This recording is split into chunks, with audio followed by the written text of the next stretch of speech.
Buying a rain jacket from a British outfitter is like buying an espresso machine from an Italian brand. You don't necessarily have a very clear idea of what the difference will be, but you instinctively feel that centuries of trudging through the rain must have left the British with an undeniable expertise. You know, stay dry and carry on, that sort of thing. We've got the Sprayway Response jacket here, a 3-layer rain jacket, which means that the waterproof membrane in the jacket is sandwiched between 2 other layers, making it a durable and thoroughly waterproof shell.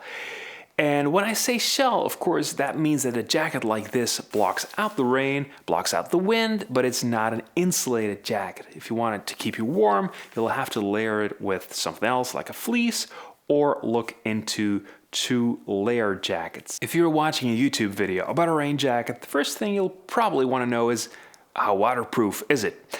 And last year we reviewed the Rab Kinetic 2.0, also a British product, come to think of it. And I'm still a big fan of that jacket. It's a different kind of product, more of a focus on breathability and unconstrained motion.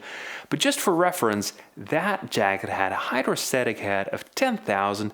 This Response jacket goes up to 20,000. But what does that mean in real life? What does that buy you? Well, if your idea of a rain jacket is something that you quickly put on as you go and look for shelter, then the Response is way overkill. I mean, it's still a comfortable and good-looking jacket, but you certainly don't need this high of a hydrostatic head.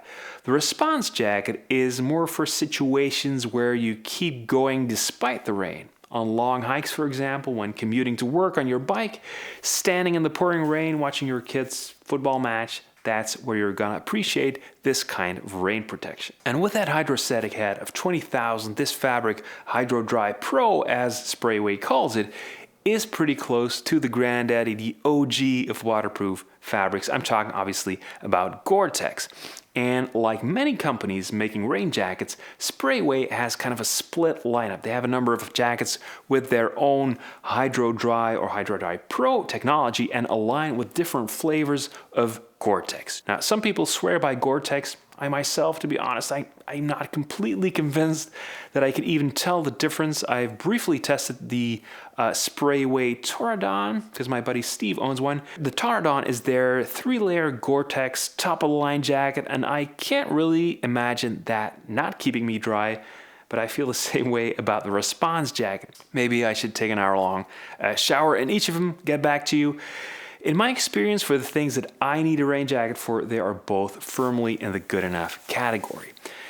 There is one consideration though, that if you're comparing different jackets in the Sprayway lineup, but also across brands, a consideration that you may want to be aware of, and it's one that the Response jacket doesn't excel at really, and that is the use of PFC or PFAS, whatever you want to call it. Different names for the forever chemicals used in these jackets or in the production of them, chemicals that have come under scrutiny these last couple of years because of all kinds of negative effects on people's health and the environment.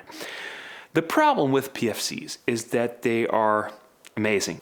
They're really good at what they do, and the very attributes that make them dangerous and make them persist so long in nature, because they're not biodegradable, also make them very efficient at things like repelling water and make them very durable in your clothing. So it is a trade-off, but I do prefer to steer clear of PFCs whenever possible. Now, you should definitely make up your own mind. Perhaps I'm a little biased because I live in Belgium and we have quite alarming levels of PFC, I think more than pretty much anywhere else in Europe. So you'll have to forgive me for putting that on your plate in a rain jacket review. Wherever you stand on this, just know that you have options. The whole outdoor industry is slowly moving away from PFCs, trying to come up with alternatives that are somewhat as efficient. And Sprayway's lineup is actually a great example of the choices you get to make.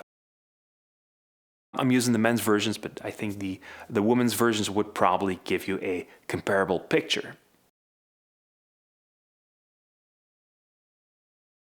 If the first question in a rain review is how waterproof is it, then the second has to be how breathable is it? And I've talked about this before, so I'll try not to repeat myself too much, but the idea of a fabric being waterproof and breathable enough during activity is still partly science fiction. And the idea of a membrane with holes small enough to keep water out but large enough for water vapor to pass through is still genius, and it does work, otherwise it wouldn't be used as widely.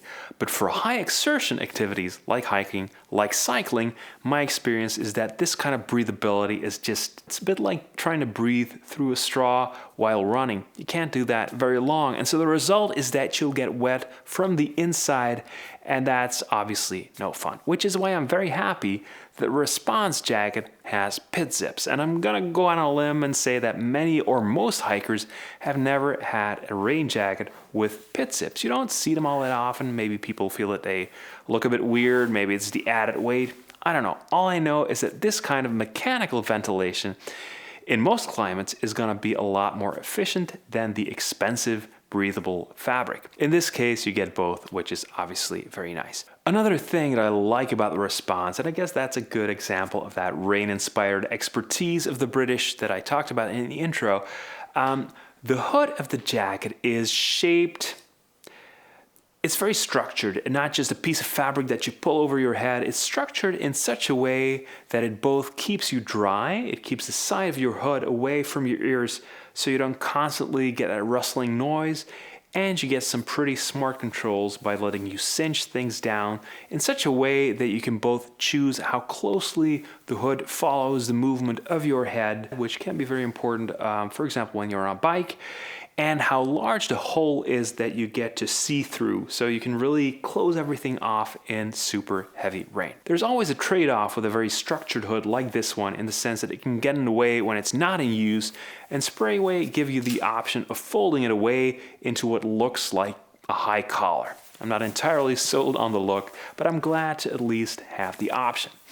Okay, what else? I like the fabric. It's quite soft for a dedicated rain jacket with a tiny bit of stretch. It's always appreciated.